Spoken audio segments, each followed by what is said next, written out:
Hello பீபர்ஸ், welcome to filmi craft. நான் உங்கள் அருண்.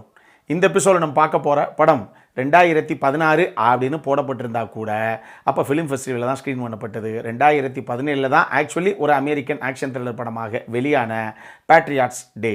இப்போ இந்த படத்துடைய கதை என்ன அப்படிங்கிறத லைட்டாக இங்கே நம்ம பார்த்தலாம். இந்த படமே முதல்ல ஒரு உண்மை சம்பவத்தை அடிப்படையாக கொண்டு எடுக்கப்பட்ட படம் தான். இதை நான் தெளிவாக சொல்லிடுறேன். இதில் ஒரு சில விஷயங்கள் கற்பனையாக புனைந்து சேர்த்துருக்காங்க. மற்றபடி இதில் காட்டப்படக்கூடிய இல்லை காட்டப்பட்ட பல விஷயங்கள் உண்மையாக நடந்த சம்பவங்களே. படத்தில் நம்ம கதாநாயகனுடைய பேர் டாமி சாண்டர்ஸ். இவர் பாஸ்டன் போலீஸ் டிபார்ட்மெண்ட்டில் ஒரு போலீஸ்காரராக இருக்கிறாப்புல. ரொம்ப நேர்மையான, யாருக்கும் எதுவும் நடந்துடக்கூடாது, ஒரு கிரைம் நடக்கிறதுக்கு முன்னாடி அதை தடுத்து நிறுத்தணும் அப்படின்னு நினைக்கக்கூடிய ஒரு நல்ல மனப்பாங்கு இருக்கக்கூடிய ஒரு போலீஸ்காரர் இவருக்கு ஒரு மனைவி மேலேயும் உயிரே வச்சுருக்காப்புல இவர். இப்போ படத்தோட ஆரம்பத்திலேயே 2013 அப்படிங்கிற காலகட்டத்தில் காமிக்கப்படுது. ஏப்ரல் 15 அன்னைக்கு பாஸ்டனில் ஒரு மரத்தான் ஒன்று நடக்கிறதுக்காக எல்லாத்தையும் ஆர்கனைஸ் பண்ணியிருக்காங்க. நூற்றுக்கணக்கான பிளேயர்ஸு, அத்லெட்ஸ் எல்லோரும் முதல்ல ஓடுறாங்க. அப்படிங்கிறனால அதுவும் அந்த மரத்தானே பாஸ்டனுடைய முக்கியமான வீதிகளில் அங்கே ஆரம்பித்து அங்கேயே முடிகிற மாதிரி இவங்க பிளான் பண்ணியிருக்காங்க. அதனால் அந்த உள்ளூர் மக்களே அதை காண்றதுக்கு கூட்டமாக நூற்றுக்கணக்காக, ஆயிரக்கணக்காக வரிசை கட்டி நின்றுக்கிட்டு இருக்காங்க ரோட்டுக்கு ரெண்டு பக்கமும். இப்போ எந்த இடத்துல அந்த மாரத்தான் முடியுது அப்படின்னு சொல்லி அந்த ஃபினிஷிங் லைன் இருக்கும் இல்லையா, எங்கே பிளான் பண்ணியிருந்தாங்களோ இவங்க எல்லாரும் ஆர்வமாக யார் 1 2 3ன்னு ஆர்டர் படி வருவாங்க அப்படின்னு வாயை பொழந்து பார்த்துக்கிட்டு இருக்காங்க. ஆனால் யாரும் எதிர்பார்க்காத விதமாக அந்த ஃபினிஷிங் லைன் பக்கத்தில் திடீர்னு ஒரு மிகப்பெரிய வெடிகுண்டு வெடிக்குது. இதை யாருமே எதிர்பார்க்கல. ஏன்னா இப்படி ஒரு அசம்பாவிதம் நடந்துடக்கூடாதுங்கிறதுக்காக தான் போலீஸ் டீம் எல்லாம் பயங்கர டைட் செக்யூரிட்டி அங்கே போடப்பட்டிருக்குது. நம்ம கதாநாயகனும் இதுக்காக செக்யூரிட்டி வேலையில் அங்கே தான் இருக்கிறாப்புல. போலீஸ் டிபார்ட்மெண்ட்லேருந்து அவரையும் அங்கே தான் டியூட்டியில் போட்டிருக்காங்க. இப்போ மிகப்பெரிய ஒரு வெடிகுண்டு வெடிக்குது. உடனே அந்த இடம் பரபரப்பாக பற்றிக்க ஆரம்பிக்குது. எல்லாரும் பதபதைப்போட அங்கேருந்து கலைஞ்சு ஓட ஆரம்பிக்கிறாங்க. இப்படி இருக்கக்கூடிய தருணத்தில் 14 செகண்ட் தான் இருக்கும் முதல் வெடிகுண்டு வெடித்து, ரெண்டாவது ஒரு வெடிகுண்டு அடுத்த 14 செகண்டில் பக்கத்தில் வெடிக்குது. அங்கே இருக்கிற பல பேத்துக்கு இல்லை. ஏன்னா நூற்றுக்கணக்கான மக்கள் அங்கேருந்து ஹெவிலி இன்ஜர்டு.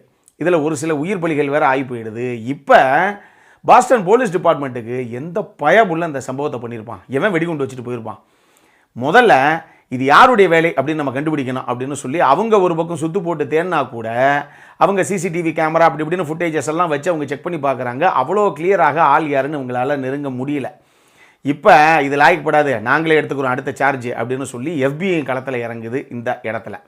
அவங்கள பொறுத்தளவுக்கு இங்கே பாரு, முதல்ல இது யாருடைய வேலைங்கிறது எங்களுக்கு தெளிவாக தெரியணும். ஏன்னா இது ஒரு தீவிரவாத இயக்கத்துடைய வேலையா, ஒரு தீவிரவாத தாக்குதலா, இல்லைன்னா அங்கே தான் நமக்கு தெரியுமே. அமெரிக்கா பொறுத்தளவுக்கு திடீர்னு எவனா ஒரு சைக்கோ பார்த்து ஸ்கூலுக்குள்ளே உள்ளே போய் துப்பாக்கி எடுத்து சரமாரியாக சுட ஆரம்பிப்பான். அந்த மாதிரி எக்கச்சக்கமான சம்பவங்கள் அங்கே அடுக்கடுக்காக அரங்கேறி இருக்கு. நம்ம நியூஸில் பல தடவை கடந்து போயிருக்கோம் அந்த சம்பவங்கள் எல்லாம் பார்த்து.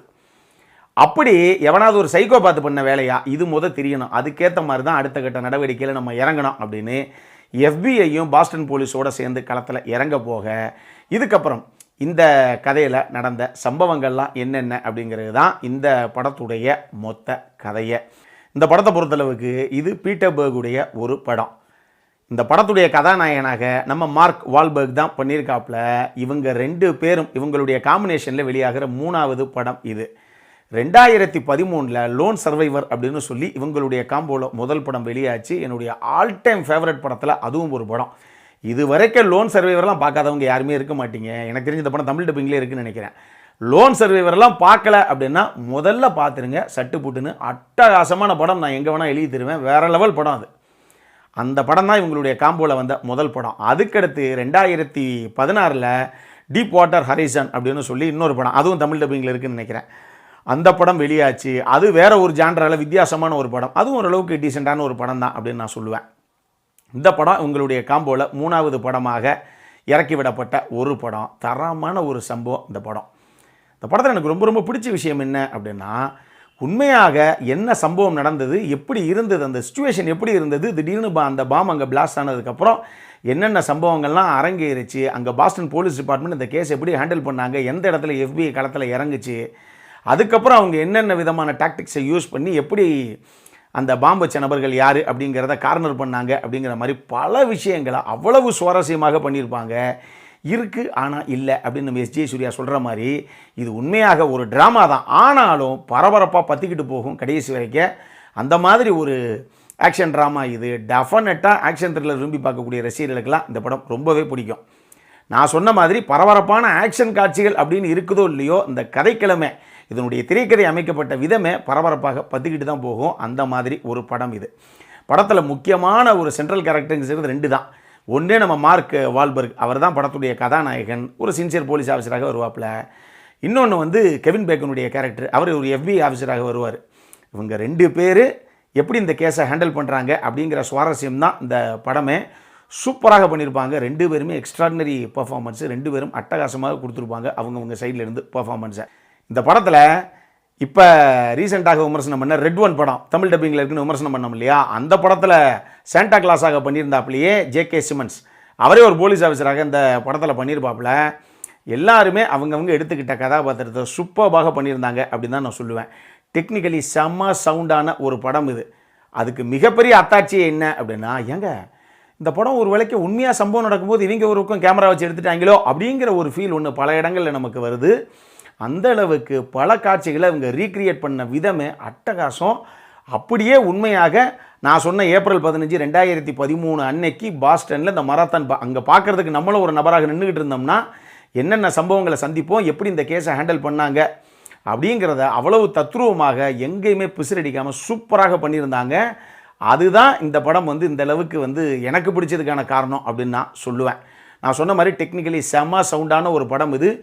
குறிப்பாக அந்த படத்தில் சவுண்ட் டிசைனிங் டிபார்ட்மெண்ட்டும் சரி, ப்ரொடக்ஷன் டிசைன் டிபார்ட்மெண்ட்டும் சரி, அதே மாதிரி படத்துடைய எடிட்டரும் சரி, மியூசிக் டேரக்டரும் சரி, நீங்கள் குறிப்பிட்டே ஆகணும், எல்லாரும் அட்டகாசமாக பண்ணியிருந்தாங்க. சினிமோட்டோகிராஃபியும் தரமாக இருக்கும். ஒவ்வொரு காட்சியும் எந்த விதமாக ஹேண்டில் பண்ணணுமோ அந்த விதமாக சினிமோட்டோகிராஃபர் ஹேண்டில் பண்ணியிருப்பார். ஒரு சில ஷாட்ஸ் வந்து கூட்டத்துக்குள்ளே இருக்கிற மாதிரி இருக்கும், ஒரு சில ஷாட்ஸு தனியாக ஒரு கதாபாத்திரம் துரத்திட்டு போகிற மாதிரி ஒரு சில காட்சி அமைப்புகள் இருக்கும். ஷூட் அவுட்ஸ் எல்லாம் ஒரு சில இடங்களில் இருக்கும். எல்லாமே அட்டகாசமாக காட்சிப்படுத்தியிருப்பாப்பில் சினிமோட்டோகிராஃபி அப்படிங்கிற ஆஸ்பெக்டில். இந்த படத்தில் ஒரு சில இன்ட்ரெஸ்டிங்கான விஷயங்களும் இருக்குது. உதாரணத்துக்கு இந்த படத்தில் கதாநாயகனான மார்க் வால்பர்க் இருக்கு இல்லையா, அவருடைய கதாபாத்திரம் அந்த ரியல் கேஸில் வந்து கிடையாது.